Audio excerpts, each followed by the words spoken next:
So, where do earthquake occur? Diba? So, makita niyo niya sa atong world map, okay? Diba? Kanang mga dark na mga spot, okay? Mo na siya may mga na-record na mga earthquake activities or na mga in history na mga nahitabo diyan na earthquake. So, di na portion ng Philippines, okay? So, imagine dalag tayo, di ba? And then, so ano siya ang faults? So, faults is a break in the earth crust along which significant movement has taken place. Okay? So, ano siya faults. So, wala ta kasay na under this atong balay na gipuy-an, like for example, this building is not a fault, di ba? So, wala ta nakasayon, di ba? So, mo na siya ang fault. So, how do faults produce quakes? So, there are three types of fault.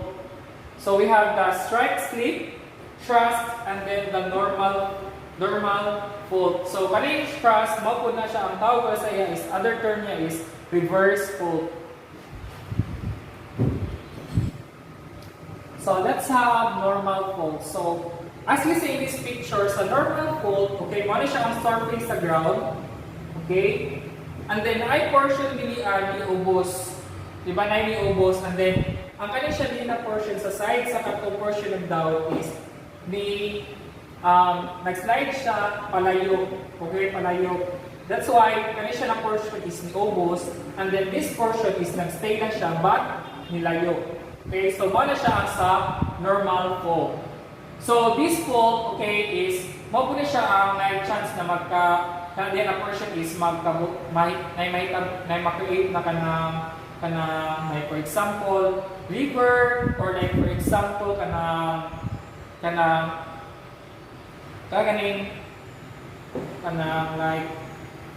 siya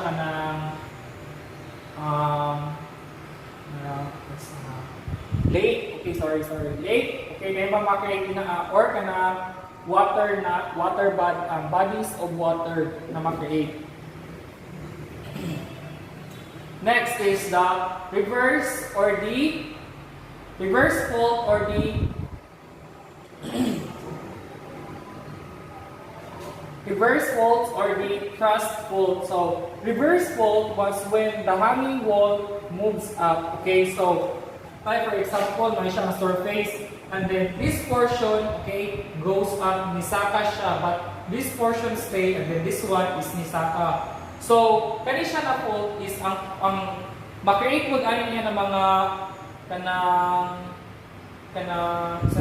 ma-create niya ng mga reverse faults create some of the world highest mountains. So, ma-create niya ng mga mountains like for example, Himalaya, okay, and then the Rocky Mountains, Nana. So, mo na siya ang result sa reverse or thrust fault. So, we have the strike slip fault. So, sa strike fault, ang nakita mo sa iya is ang surface is wala siya nag-up, wala po siya nag-down. But ang iyang kinabuhat is nag-slide lang siya. Okay, nag-slide lang siya. So, mo nang kinabuhat sa strike slip faults.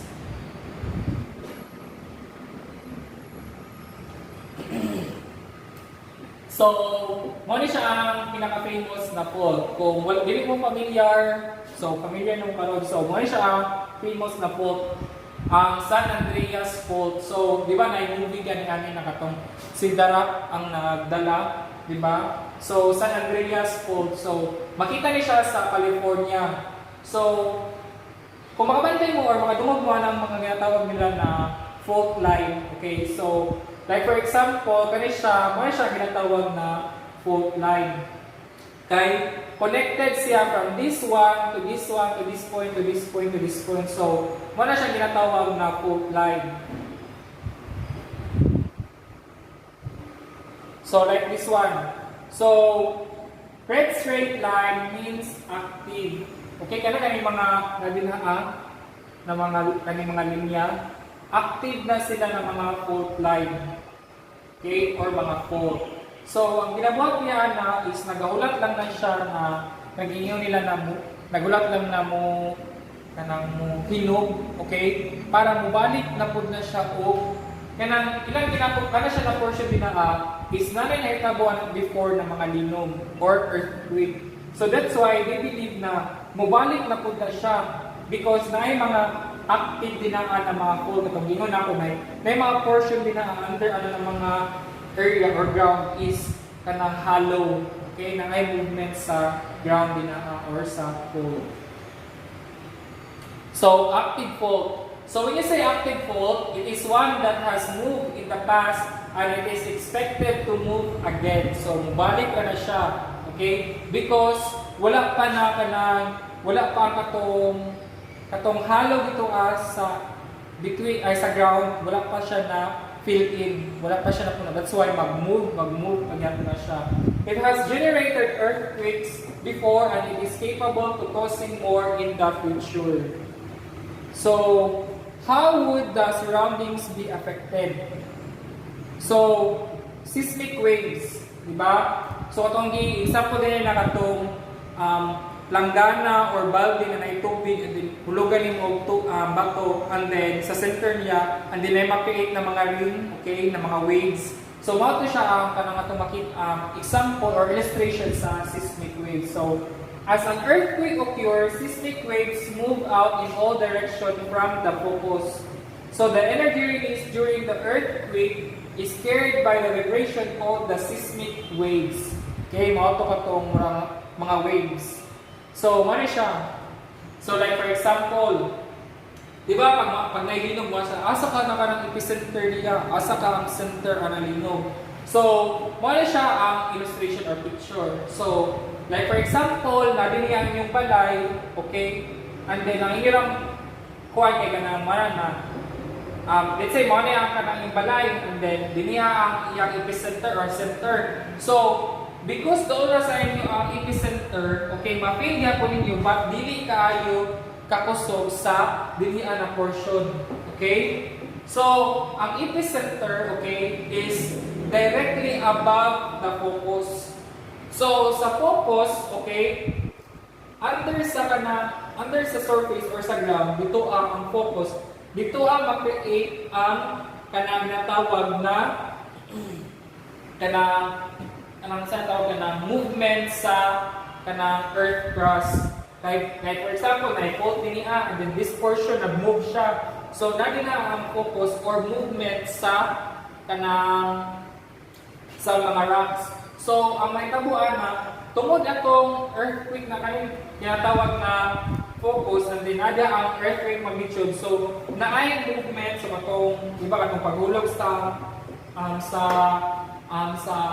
bato dito sa water, and then ay ma-create ng mga ring or waves. So, muna siya ang tinatawag, kani siya ng mga red na mga light, na mga, okay, is muna siya ang tinatawag na seismic waves. So, seismic waves, okay, na two types sa seismic waves. So, we have the body waves and then the surface waves. So, first is, we have the body waves. So, from the word body, okay, so, kaya siya na waves is ma-create ni siya inside sa earth or sa ilalong sa earth crust. Okay? So, diyan na siya. So, body waves are generated due to the release of energy at the focus and move in all the direction traveling through the body of the earth. So, sa ilalong na siya mahitabo. So, there are two types. Okay, there are two types of body wave. So, we have the P wave and then the S wave. So, let's start with P wave. So, when you say P wave, okay, P waves, okay, when you say P wave, the faster or this body waves is called the primary or P wave. Its motion is the same as that of the sound and it is spread out. So, like for example, kanina na spring. So, sa P-wave, ang ginabuhat niya is inahanap na ay mga portion, hindi na portion na mag-compress and then na ay mga portion na mag-stretch. Okay? So, inana mahitabo sa iya. So, mo to tinatawag na faster. So, na yung mga portion na mo compress din na and then apoy portion din niya na dili. Inana ang sa P-wave. While it is wave, okay, sa is wave is kaya may create niya siya dito sa ilalong sa surface. So, the slower wave through the body of rocks is called the secondary or is wave. So, sa is wave, ang nakita ko sa iya is na portion na mag-up and then na portion na mag-down. Okay, na-up and na-down. Inana ang mahitabo sa is wave or the secondary wave. So, the other wave is the surface wave. So, pag wala kang surface wave, and the word surface, okay, sorry, makreate siya sa surface sa earth, okay, sa taas sa ground. So, there are two types of surface wave. We have the log wave and then the Rayleigh wave. Okay, first is log wave. So when you say log wave, okay, ang mahitabo sa iya is na portion na mag-up, and then na portion na mag-down, na portion na mag-up, and then na portion na mag-down. Okay, wala siyang mag-zigzag. Okay, ang iyang itsura sa log wave. While sa Rayleigh wave, okay, ang iyang buhaton is na ay portion na mutuyok. Okay? This second type of surface wave is known as the Rayleigh wave, like rolling ocean waves. Okay? Magtuyok-tuyok siya. Okay? So, earthquake movement, so muna itong i-explain din na okay, focus, so, or hypocenter. So, sa akong din na ang focus is makita na siya under sa epicenter. Okay? Kung asa nagikan ang seismic waves. Okay? So, most foci are located within 65 km of the Earth's surface. However, some have been recorded at deep as 400 km, 700 km. Okay, so let's have epicenter. So, epicenter, yes, ang gingon na epicenter is directly above kung asa ang focus na kita or nahitabo. So, epicenter. Okay? And then, aftershock, okay? Tremors that occurs as rock adjusts to their new position. Diba like for example, kanang apple, yung makuhaan apple. Diba like this one.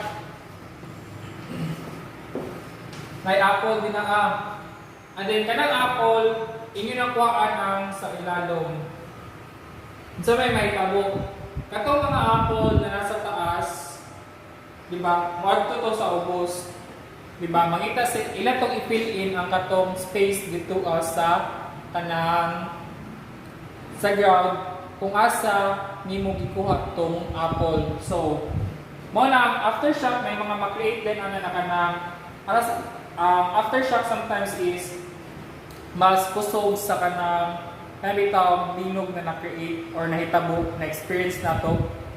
Aftershock ana is mas kuan pa siya kanang mas grabe pa because kuan na is really stable ang kanang ground where ang katong linog na hitabo kay ang katong mo pagingon na occurs as rocks adjust to their new position. Mangita to sila og kanang asa na pud sila ma-plaster, so that's why naay kuha na pud ma-feel na pud na ground shaking. Okay, so that's all. Thank you, and then